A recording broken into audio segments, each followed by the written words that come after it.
One refrain that I find across a whole bunch of alchemical texts is that it's about merging the basest of matter and the most divine matter, the most divine form of that matter, which is spirit.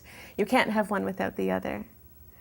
And this is what I love about it. And you see in the images a lot of the European Hermetic tradition, lots of alembics where things are evaporated and then condensed, and evaporated and condensed. And in the Bible, they're always going up a mountain and down to sea level, up a mountain and down to sea level. You can never stay entirely ascended until after the very final step, which in the Bible, of course, is post-resurrection, when he becomes entirely spirit and disappears after hanging out with his friends one last time.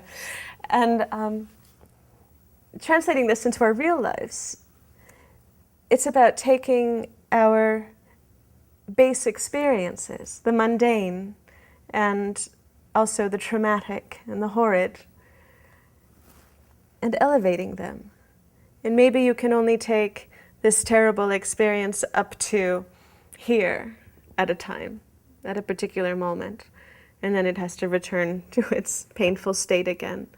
But it is that practice of at least trying to elevate experience as though it were matter and trying to turn it into gold. And poetry is a method of doing this. We write about maybe feeding the dog, or going to the grocery store, filling a tank of gas. We write about going to the lawyer to discuss a divorce or a funeral after a loved one dies. And automatically what begins to happen mysteriously is it begins to get a little bit better, because you're turning it into art. In a way, it's a sacrifice, which means make safe, where you're taking a basic experience and handing it over to the spirit. And take this off my hands by turning it into metaphor. And then it returns to us as a poem. Sure, it's not a long, happy marriage that you thought you were going to get when you said I do, or it's not eternal life like you wish your grandmother could have, but it's a poem. And you get enough of these together, you have your life elevated to a higher state.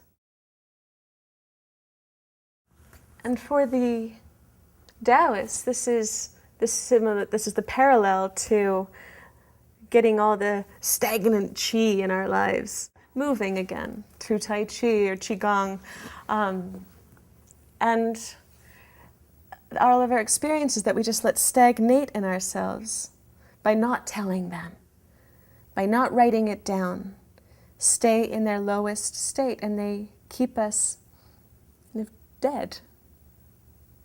But by writing, we breathe life into them, and they rise. And poetry is the language for doing that.